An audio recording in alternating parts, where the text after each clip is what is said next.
And there are other skin diseases such as boils and what have you. Hello, Wesley. CM Chris. How you doing? How's the family? The reason I called, we've got a big reunion show coming up in Perry, Georgia. Listen, I need to get the number of Ron and Don the Siamese twins, our favorite boys. I heard they bought a new house in Ohio, but I can't get a number.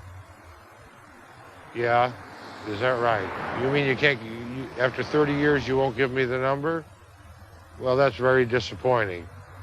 Well, if that's the way you feel about it, I'll talk to you later. Bye. Everything's coming together slowly. Not as well as we'd hoped. A couple of the main acts that we had hoped for, one we can't get a hold of, and one fella's too ill to make it. But I think it'll be a good show when we get it all together.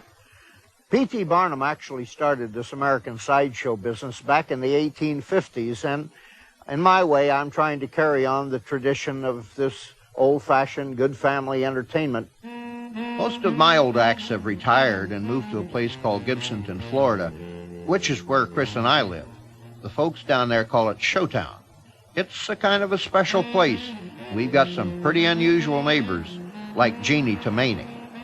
She and her husband Al, they were a featured attraction. Boy, I could sure turn a lot of crowds with them. The ballet for them went something like this. The world's strangest married couple, Al and Jeannie Tomaney. He is the circus giant, so big, so tall.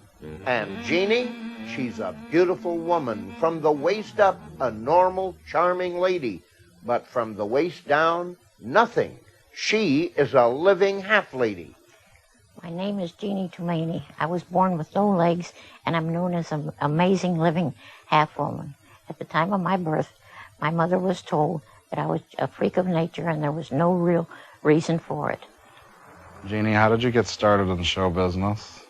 Well, my mother died, and my father had a few problems with the bottle, so he left. And then this lady heard about that I was still around somewhere, and she started looking for me to try to locate me. And she did, and took me in from the orphanage, which they were always glad to drop another orphan off. She came and told them that she just loved me so much and was so much in love with me from the first time she ever met me. She wanted to meet me and make a good home for me. There was nothing mentioned about show business. But after the adoption was cleared, that's what I was there for, was to work on the road and hand over my money. I did that for quite a few years, and we accidentally wound up on the same show as the one who would be my husband. My husband, Al, was an 8 feet 4.5-inch giant, and he was chief of the fire department for several years. We were a very strange couple because he was 8 feet 4.5 inches tall, and I still am 2'6". My adopted mother, she thought she would have 2 attractions instead of 1. And when he found out what she was up to, he came out to her apartment where she lived and explained a few facts of life to her. He being an Italian, he was very good on words. How did you feel about being stared at and marked as a freak? The wrong thing with everybody, they figure that people like us are one of a class, like everybody has blue eyes or everybody has green eyes or whatever. And I didn't consider him as a giant. I fell in love with him as a person. And that's a lot different than being in love to make a little money or something.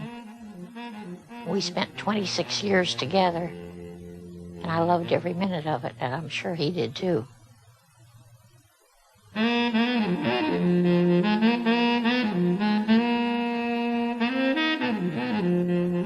Another act from down in Gibsonton is the amazing anatomical wonder, Melvin Burkhart. He can actually smile on one side of his face and frown on the other side at the same time through muscle control. He can stretch his neck to 3 times its normal length.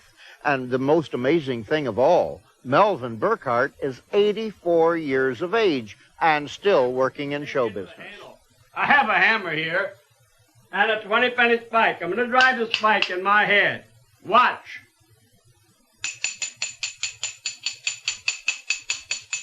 hit a bone. But what can you expect out of a bonehead? No, I'm not going to bleed. I guarantee if I bleed any blood, it'll be red. Once you get that in there, it's really very simple. All you have to do is be simple enough to do it, and I'm just the guy who can do it, too. Of course, you don't have to be crazy to do this, but it helps. Now to get right down to the bare facts. A few feet of muscular control of the body. Breathing through one lung at a time. Doctors have told me this was impossible, but I do it anyway. Take a big, deep breath.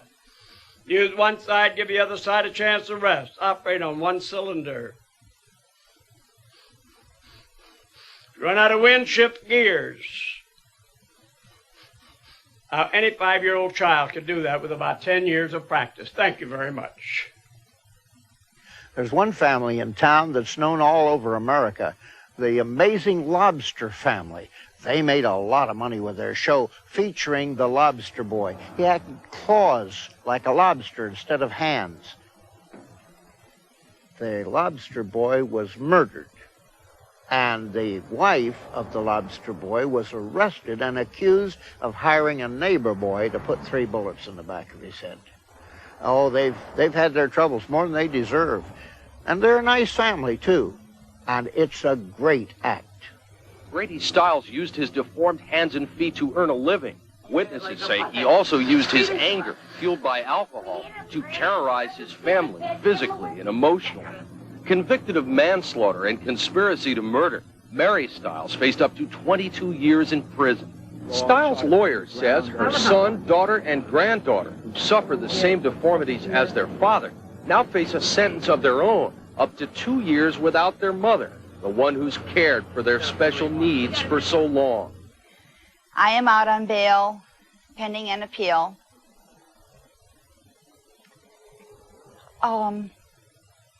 This was done to protect my family because my husband was getting more abusive every day. It even got to the point where he was even abusive verbally and almost physically when he was sober. When I was 5 years old, he would put me on the platform. It was more than a couple of times that I would have to take his place because he was too intoxicated to do so. So he would put me on there and I would work until whatever time the midway closed or until he sobered up to do so. When I was pregnant with Misty, I had to work the snake illusion, which was locked in a, I don't know how big the cage was. How big was it, roughly? I can't remember. It was a small one anyways. And I would have to sit there anywhere from 2 hours to 5 hours, depending on whenever he decides to let me out. After Misty was born, it was about a week after the cesarean. I had staples in my stomach. I still had to work the snake illusion. I'd be in the show with my dad when these teenagers or just some adults would, if they'd been drinking, they'd act real goofy. Would ask stupid questions. I'd sit back and laugh at them. I tell my friends right off the bat, if you have a problem with the way that I am, we're not going to get along. But by that time, if they're talking to me, that should prove right there they don't have a problem. But with women, I've never had a problem. Yeah, my phone rings continuously for him. Jessica or Teresa or something or another. Or Tracy or... Yeah, I got it's always women ringing off the calling. wall. And Kathy, she never had any problems either growing up. She's got those bedroom eyes, you know, and she knew how to roll them and bat those long eyelashes, and those guys just melted. She was a flirt. So we ain't never had no problem with the opposite sex. No.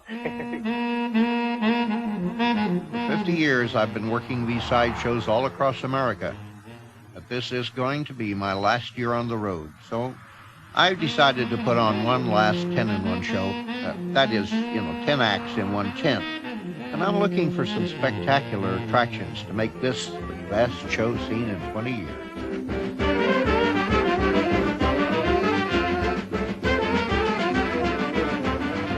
Hello, Chris. This is Ward. Yeah, what do you mean, where the hell am I at? I'm in Monterrey, Mexico. Look, I found the Wolf Boys are here. You know that act I told you about? They were the circus. Chris, this act is so sensational, we could get rich